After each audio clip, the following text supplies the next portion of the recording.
If you're watching this video, you're going to be doing some contract childcare work for us during events at Riverside Community Church.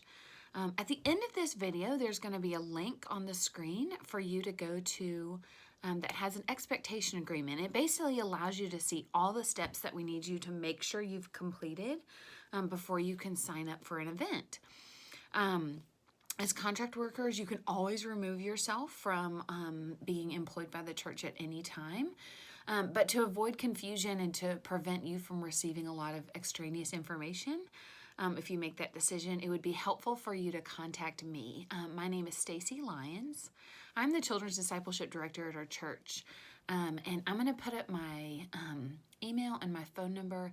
And I actually am going to just allow you guys to see that on the screen for a couple of minutes because I want you to go ahead and input that into your phone. This is going to allow you to have my information on hand and ready. Obviously, if I am not the childcare contact for an event, you can always text me. Obviously, I will know when all the events are occurring at the church, and I'm happy to help in any way that I can. In the agreement, there is going to be an electronic W-9 form. I know some of you have already completed that, and even if you completed it last year, it's good for us to have that on file for you. They change those forms every so often, so we try to update them every year. And you can just email that to me at that contact information. Okay, so when you are through all of the expectations, so you've done your training, you've filled out your W-9, and we have your application on file, and the end of your training is going to be marked by the completion of that service agreement. So I'll know you're ready for events once I have your service agreement, your W-9, and your application. All of you have already filled out your application. 3 or 4 of you have done your W-9, and then obviously as soon as you finish this, you'll fill out your service agreement. If those things are not done yet, we're not going to have you sign up for events yet, just because we want to make sure. Obviously, the W-9 is making sure that your payment is processed, but the service agreement is showing us that you guys have all gone through the training, you understand what's expected of you, and you're ready to go. If you have not signed up for the test event yet, I've sent you maybe a couple of emails with how to set up your profile in the bridge. Basically, we use our church system to publish any needs that we have for childcare. So if you're not able to log into the system, you're not going to be able to sign up for any events for childcare. So if you have any questions on that, please let me know. I'm not going to go through that just because I've sent you a tutorial. Basically, you just need to be able to find the email in your email address and activate your profile so you have an active login and password. And I will just text everyone a link when a new event becomes available. And you will just you'll be able to, in a smartphone or on your computer, click the link, and you basically just click one button to be able to sign yourself up for events. So doing the work now is going to make signing up for events super easy.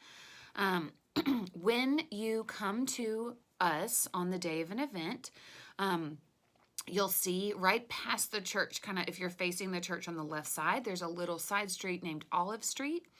You're going to go down that street just 200 yards, and we have a parking lot behind our church. That's where you'll park when you come to work events for us. If that is full, if it's a really big event, there is street parking, and there'll be marked parking lots for other places you can park in that instance. But we're going to always ask you the day of an event to arrive 30 minutes beforehand. So if the event starts at 3, we're going to ask you to arrive at 2:30. Now, you are going to get paid 30 minutes before and 30 minutes after the event. So if the event's at 3:30, or say the event's at 3 to 4, you're going to get paid from 2:30 to 4:30.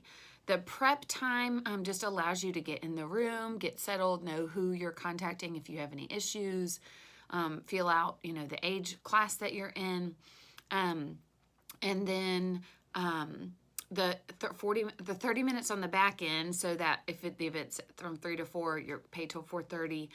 That last 30 minutes is so that you can help us clean up the room and just bring the trash downstairs. You will enter the church at that side door. Now, there is usually, for an event, the side door is unlocked because we want you guys to be able to come in. we will set that in our system. But if it ever does not happen, there is right beside the door, there's a little number pad and there's a doorbell that you can push. And whoever is the contact for the event will be there to let you in if you ring the doorbell. The text number for whoever is acting as your active contact during the event. So this is like if a kiddo needs to go to the bathroom, if there's something that happens, if there's a kiddo with a cell phone, you're going to text the person who is the contact for the event so they can come back and assist you. You'll also text them like if a kid needs to go to the bathroom, because they will tap the parent and have them come back. For child protection purposes, we never want to have a kid or a group of kids with any one adult alone in an area of the church. So you and the other person that is working with you in your room are not going to leave that area with the kids at all. So you guys are going to stay in your room with your kids. And it's why we have parents come back to take kids to the bathroom. No outside electronics, so no cell phones, no tablets, no laptops, no gaming systems from the families are allowed back in the children's area during the event.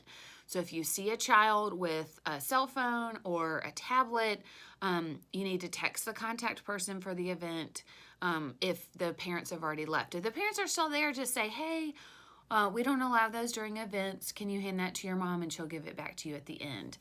If parents prefer for their children to be able to engage in that way, they can take them with them to the event and the child can just sit beside them and play. We just don't want to be responsible for what is on those and what the kids are doing on those. The expectation for you guys is that you don't have your phone out during the event. That means you're not on social media, you're not texting friends, you're not looking at your email, your phone is put away. We also asked you guys not to take any videos or pictures of kids in the classes. Your phone can pretty much just get put up on the shelf as soon as you get there. That is really helpful. There is no physical play, so we do not want the kids wrestling or hitting or kicking during the event. If a child gets too excited, or if a child is being defiant or not listening to you, or is refusing to do something that you've asked them to do, again, we just want you to text the coordinator for the event and they will get the parent for you. It is helpful if a child is having a concern for you to text the person the child's first and last name, just so that they know which parent to grab. There's a couple different Joshuas. There's a couple different Andrews. So make sure you text, and it'll be on the child's name tag that they have on their shirt. Parents, before they check them in, will print a name tag for their child that has first and last name. Sometimes those have the contact number, but we'd rather you go through the coordinator for the event. So there will be snacks and activities for you to do with the kids in your room. We generally do not do videos or movies just because there's such a wide range for parents on what they view as acceptable. So we will play and engage the kids. That's really your job throughout the event, is to engage and play with the kids and just to have fun with them. We try to keep our ratios in our rooms around 10 or 11 for 2 adults. So it'll be 2 adults and 10 or 11 children per room, depending on the size of the event and how many rooms we have. Parents will start to bring their children back 15 minutes for the event. That's why it's really important for you to arrive 30 minutes before. That gives you a good 15 minutes to get settled and kind of get your stuff together before the parents start to drop off. Parents, again, every child should have a name tag on their shirt on the front or the back that has their first and last name.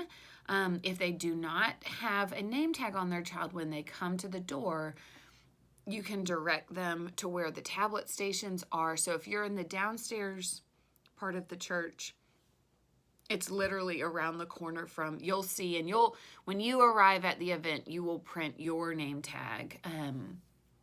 But when Yeah, when they come in, the tablets are right there beside the side door where you enter. If you're upstairs, you send them straight down the stairs and the tablets are right there. And those are the same stations we use on Sunday, so they should know where the check-in stations are. Parents will collect their children from the event within 15 minutes of the event end time. So if the event ends at 4, parents should be back to pick up the kids by 4:15. And then you'll have the same time window, that last 15 minutes we collect all the trash in the trash bag and the liner in the trash can, tie it up and leave it outside the door of your room. And then the coordinator will come by and grab all the bags to take them out to the trash disposals behind the church. And that's really all you have to do. We don't ask you to, we do ask before the kids leave the room to get them to help you kind of clean and put the toys back where they were. But other than that, that's all we really ask for you to do. If you have any questions or concerns, please let me know. I'm going to put the link up on the screen right now for the service agreement. So you will be able to go to that. It'll cue me that you're done with your training. And it will just kind of make sure you've hit all your steps before we start publishing events. I'm hoping we can start publishing events this week. We just are kind of waiting on everyone to get their paperwork done. So if you can do that this week, that's really helpful.